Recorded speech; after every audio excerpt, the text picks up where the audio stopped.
Welcome to Chillin' 101. We hope this video helps. You start by verifying the environment. Open PowerShell as an administrator and run WSL version to see if WSL is installed and which release you have. Then run WSL list verbose to list any installed distributions and their running states. This tells you whether WSL is present and whether distros use version 1 or version 2. Once you know that, you can decide the next step. If commands fail, note the error text before proceeding so you can address missing features or permissions.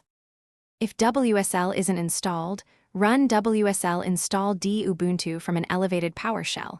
That installs WSL, the Linux kernel, and a default distro. Reboot if prompted. Once installed, make sure WSL2 is your default with WSL set default version 2 to get better performance and full system call compatibility. Also enable Virtual Machine Platform and the Windows Subsystem for Linux optional features via PowerShell or Windows Features, because now launch your chosen distribution with its name or WSL-D Ubuntu and complete initial user setup. Inside the distro, run sudo apt update and sudo apt upgrade to get recent packages. Make sure tools like SSH and Build Essential are installed if you need them. If integration with tools like VS Code matters, install the remote WSL extension and confirm file mounts work.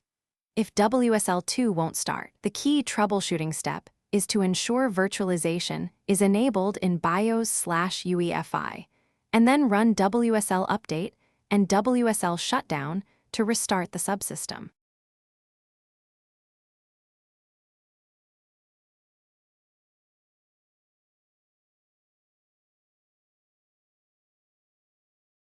Thanks for watching. Consider subscribing if we helped you.